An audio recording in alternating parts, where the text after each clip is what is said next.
Guys, here's the deal. I'm not the biggest fan of Fallout. I've played Fallout 3, New Vegas, and 4. If you asked me how is the lore, how is the story in these games, you find weapons, you kill people, you kill monsters, you never read terminals, you download a bunch of mods because the base game is beans without them, and you talk about how much you love Todd Howard despite how he never made a new game since Oblivion. So then I hear this guy would rather produce a TV show instead of producing a new video game. I heard some questionable things like the director Jonathan Nolan wasn't even trying to please the fans of Fallout with this. I wouldn't say this is the best choice of words. I can understand why fans after reading this would freak out, but then I heard something else. Apparently, he's actually played Fallout 3 and liked it. It was very clear he had played the games and loved them. Listen, man, as someone who recently watched the second season of the worst video game adaptation in history, you have no idea how refreshing it is to hear something like this. Like, oh my god, they at least played a video game? You were the bigger gamer. You were more into the game than him. Jonah himself, he played a lot of it. Was that a complete waste of time, or did that feel like you were kind of prepping for the show? It wasn't a waste of time at all. I wanted to get the absolute most out of this experience, and I think you have to deeply respect the source material. Holy shit. The bare minimum requirements have been achieved. I can't believe it. But of course, is this all true, and was it good enough? Is the Fallout show actually good? Well, as someone who watched the whole thing twice, it's not bad, but it's not great. It's okay. This is supposed to be a sequel to the game, in a way, because it's set 11 years after the events of Fallout 4. But because Fallout 4 took place in Boston, while this show takes place in LA, I want to say you don't need to play the games or know the lore to understand the show, but I want to say it probably helps. It's mainly focused on 3 main characters and their loosely interconnected journey to find and deliver something extremely valuable. They each have their own reasons for doing so, and you watch them go on a fun adventure through the wasteland. They'll run into many dangers, meet a variety of fun NPCs, while the mysteries of Vault-Tec begin to unravel. It's a good premise, I think, but like I said, I'm not as ingrained in the Fallout lore. I just know the basics. I'm not sure if, for instance, the finale will piss someone off. I just listen to the story, that's it. And despite what I said earlier, I really should make this clear. I do like it. I actually want to start with what I liked. The big one is that it looks and feels like Fallout. I get it, this is the bare minimum, but it really is hard to not use this as like a point of praise. Because we've unfortunately had quite a few cases of a bunch of psychos in Hollywood, these sick freaks who eat cereal with a fork having this weird hate boner for source material and fans of that source material. It's so bad that making a show feel like it fits into the thing it's trying to adapt is now seen as overachieving. It's a sick world we live in, guys, but it is what it is, and to Fallout's credit, it does look good. There were shots that felt like they captured the essence of Fallout. There really wasn't a moment that made me think any differently. The characters are okay. I was worried the most about Lucy and the dialogue being too humorous. Thankfully, that wasn't a huge problem, but some of the jokes are definitely going to be hit or miss. When it comes to the characters, there really wasn't anyone I found irritating or unpleasant to watch. I do like the ghoul a lot, but that doesn't seem fair to say, because he's the one who got the most screen time and backstory development compared to everybody else. I'd say the story as a whole for Fallout isn't groundbreaking. It has a good amount of problems with it. I think the first few episodes are a bit all over the place since it's more focused on getting the plot moving instead of trying to strike a good balance between like the plot and developing the characters along with the world itself. It gets a bit better later on. I do think the strongest point of the show is like midway, like episodes 4 4 to 6, but the world building is pretty sparse. There's a few other factions introduced beyond just the Brotherhood of Steel, although it was so difficult to get a sense of scale and how some of these groups operate since we barely spent any time with them. There's a couple major fight scenes that were pretty generic. They are definitely not going to be memorable whenever this show settles in my mind a month later, but despite these complaints, I don't hate it. I really struggle to find a reason to hate what I watched. It has its moments. I think the story combined with the visuals, it gets the job done enough to where most people will be fine with it. I just don't think it's as good as people are suggesting. Like, it's not a masterpiece. This is definitely not like the best video game adaptation ever made. It's an okay show, and that's fine. And that is as spoiler-free of a take I can give. You know, if I had to give a score on it out of the 10 scale, I'm floating around like a 6. That may seem low to you, but I'm trying to be as faithful as I can to like the rating system here. The show is somewhat above average. It looks good visually. It looks like Fallout. The story is good enough to be enjoyed, and I think based off of the finale, the second season has a lot of potential to be much better than the first. But like I said, it's no masterpiece. It's not the greatest show ever made. It's okay. And I will give you a much more in-depth idea as to why I feel this way with some spoiler talk. I'm not breaking this entire show down like what I did with the Halo show, for instance, and this won't be in chronological order. I just want to talk about a few fight scenes, the characters, and the story. I bet that outfit makes y'all feel like a big man, don't it? I won't lie, I thought this scene was pretty cringe. I understand what they want. They want to have their main character monologuing and being a badass, taking on all these Brotherhood of Steel members and knights, but I think this is way too ridiculous. After he kills one of the knights in one shot, he cuts off the power to blind them. Yeah, if only you had something that could help you see in the dark, you know, that's crazy, dude. One of these knights gets their head blown off with a grenade, and I guess he had enough life in him to stumble into the main boss room. So this armor could be here to give one of the antagonists a convenient way to escape. I don't know, man. I thought that was pretty lame. And there's a reason why I chose this scene first, because the ghoul says something that is kind of problematic for one of his earlier fights. There was a flaw in the welding just below the chest plate. If this is true, then he should have bodied Maximus in episode 2. He should have killed him. And you find out he's familiar with this type of armor to where he should know the best ways to take one down. But in his fight with Maximus, for whatever reason, the ghoul doesn't give off that impression.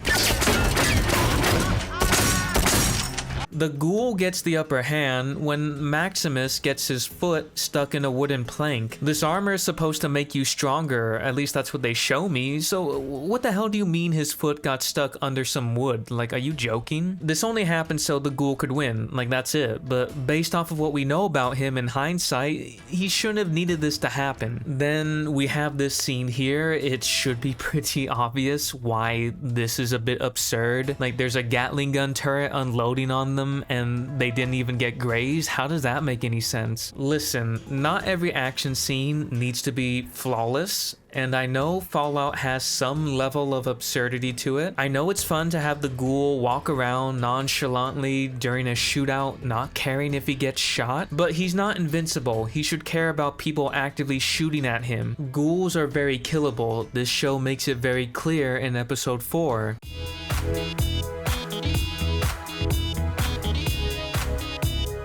I just really hope they clean these up a bit more in season 2. That's really all I'm trying to say. Anyway, I want to talk about the characters a bit. Like I said earlier, there wasn't really a single character I disliked, but there were some choices that I felt were pointless or just confusing, starting with Lucy. For example, episode 4 is the strongest episode for her. I honestly really liked what they were going for by having the ghoul break her down, having to drink piss to survive, and getting her finger sliced off. When all this happened, I was like, oh shit, they're really kicking her ass. Like, this is awesome. It was really cool because it felt like they were really pushing this idea they explicitly told us in episode 2. If you insist on staying, then you will have to adapt. Question is, will you still want the same thing when you have become a different animal altogether? You are a vault dweller. You need to start acting like a surface dweller. But then they started walking this idea back when they had this robot fix her finger. It didn't even make much sense because the bot was gonna harvest her organs regardless, so it's like, what was the point? And I'd say this episode is where they stop pushing this idea they had with her. I feel like they play off some of the major things that happened to Lucy as a joke, more so than something that could be really good for her character development. Need to get that sharpened, please. The finale didn't really help her out much either, because despite Lucy finding out the truth about her dad, it's really hard to care when we didn't see her interact with her dad as much. I really feel like this is a revelation they should have saved for season 2 and properly build up to it. They still have the opportunity to do so since the ghoul knows about Vault-Tec and who her dad is, so we'll see. To be clear, Lucy as a character is fine, despite the jokes they did with her. It didn't break her in any way as a character. I just want to see her story be taken more seriously. Speaking of the ghoul, or his actual name, which is Cooper, there's only one more complaint I have besides the fight scenes. It's when he kills this guy's son, Tommy, because he makes a point that he'll come after him for killing his brother, Rufus. Which, if that is the worry, why didn't he kill the dad, who for sure is gonna come after you for killing his sons? Maybe? That was strange, but what was even more bizarre was this character Cooper killed called Rufus. This is a very big deal because Rufus is connected to Lee Moldaver. This is how Cooper finds her location. But the scene before this was Cooper asking why Moldaver was on this bounty board, and now we're doing this. I was like, wait, what the hell? What's going on here? Did I miss a scene or something? Like, what happened? I tried looking for an answer. I even went as far as like the Wikipedia to look for like if there was a scene or something, but I got nothing. What the hell? Other than that, I still like Cooper. They do have something really cool going on with him. A guy who made a living acting as a cowboy on television who didn't like the idea of killing people in his own show, and you see what he's become over 200 years later. This isn't something they really talk about. You probably don't need to, but part of me would really like to see another character like Lucy ask him about his past. I really hope they have these two talk to each other in season 2 if they're going to be traveling together now. I think there's a lot of potential to be had with these two. I guess we can start talking about Maximus. I don't know about anybody else, but I got some Finn vibes from this guy. I just find it funny that he's probably in love with Lucy already and trying to impress her right now. Hi.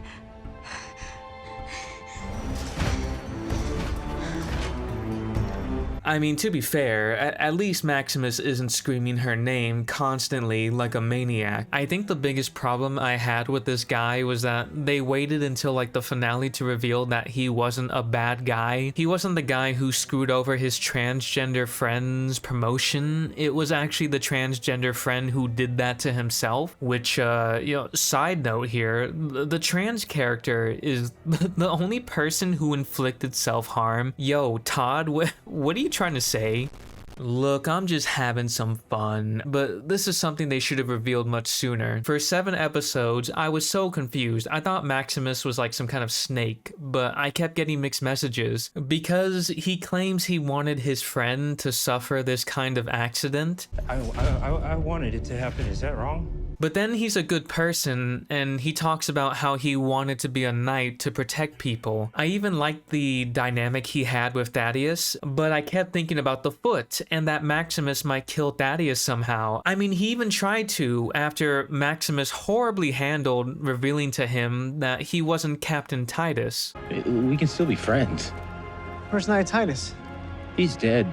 He had a lot of time to think about this, you know, how to plead his case, or I don't know, even just be honest, but he chose to be like vague as hell, which made Thaddeus rightfully more sus. I just thought that was pretty stupid. Again, I don't dislike our main cast, I just think they could have been handled much better, and definitely the story surrounding them could have been handled much better as well. I still stand by what I said. The first 2 episodes are a bit hard to follow because some events happen really fast. It was kind of jarring how some of our characters just happen to conveniently come across one another. I'm not joking. In episode 2, Lucy is out of the vault, and on the first night, she stumbles upon the main target. The person the Brotherhood of Steel, the Ghoul, and allegedly other parties are looking for is just here watching her sleep. Like, it just felt so random. In the same episode, all of our main characters have converged in one area and just throw down, so to speak. I'm pretty sure it was implied that the Ghoul wasn't even in California. Figured you'd be interested in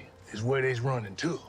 Moldy in California. That's where you from, ain't it? Just a weird thing to say to somebody if you're standing in California right now, which is why I assume this scene takes place outside of it. But then the Ghoul is already here in Philly, just hanging out. Like, what? This problem doesn't persist as much in later episodes. It's something they were clearly conscious of afterwards, and I'm thankful for that. But there were still many moments where I was like, how the hell did you get here? These people are actually just opening up their map and just fast traveling. I swear to God. And as much as I enjoyed the side characters finding out the dirty secrets of Vault Tech, one thing I found a bit lazy was how easy it was for Norm to find out the truth of Vault Tech and the Overseers. I'm not asking for anything crazy like having armed security present at all times or turrets, but I don't know, maybe lock your freaking door to your main office before you leave, or have some cameras in place. I know this vault in particular has a more peaceful vibe, but considering what happened in episode 1 and the tensions being high, I just find this lack of care to keep information secret to be pretty silly. The fact that the one line of defense, should the wrong person open the door to Vault 31, is just a brain in a jar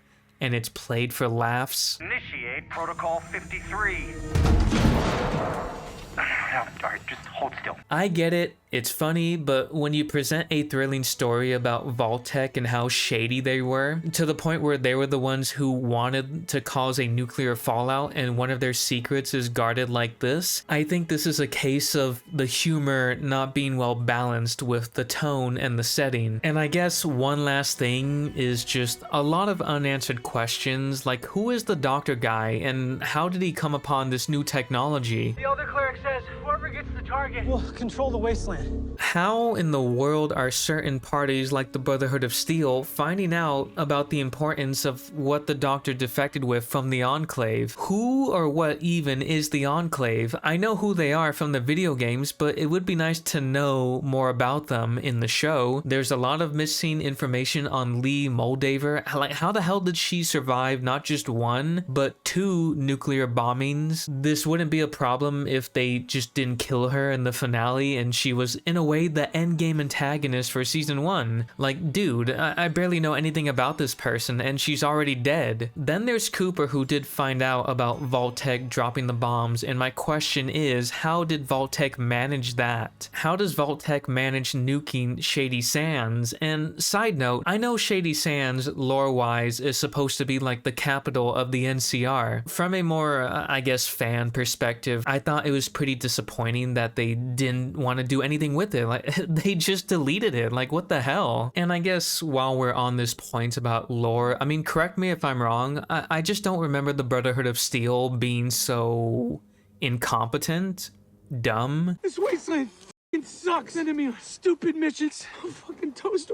Like, somebody please correct me if I'm wrong, but I know these people aren't so stupid enough to worship like toasters or be so easygoing when it comes to like betrayal or anything like that. Like, this is just something I don't remember when I played the games. Anyway, you know, some of these questions are from a place of curiosity and it's probably intentional that they weren't answered, but questions about the other factions and Lee Moldaver I feel like should have been answered to some extent. That's all I'm trying to say. This world really needs more fleshing out, Fallout in Season 2, because it is kind of hard to get a grasp on what's happening sometimes. With all those spoilers in mind, look, I don't hate the show. I still found it enjoyable and I would still recommend it, but it's not a strong recommendation. I don't think it's as good as some people are making it out to be. In a way, it is a sequel to the games. It's exciting, it's fun for the Fallout fans who haven't had a new Fallout game since Starfield. Trust me, I understand. I get it. But I think if they have much better fight scenes, if they have much more stronger character development, flesh out the world a bit more, and have a much more coherent story, this show could easily bump to like an 8 or higher for me when Season 2 rolls around, now that it's been confirmed. And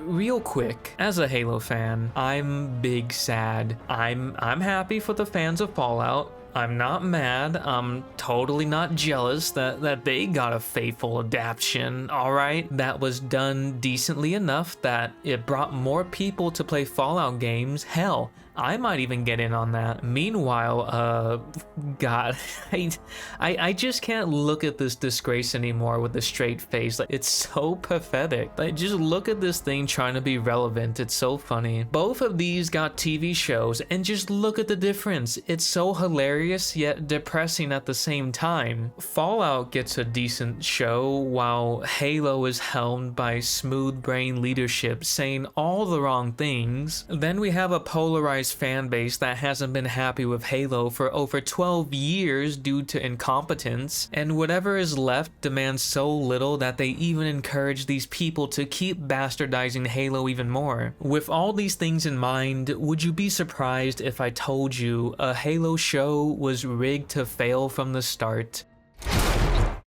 Well, that's about most of my thoughts on the show. I mean, there's a couple other things here and there, but that's like the bulk of my problems with it. So I hope you enjoyed it. You know, I am kind of disappointed though that there wasn't like a mysterious stranger cameo for our executive producer, Todd Howard. Arm this guy with a revolver, trench coat, and a fedora and just have him kill somebody. I would give this entire series a perfect rating if you did something like that.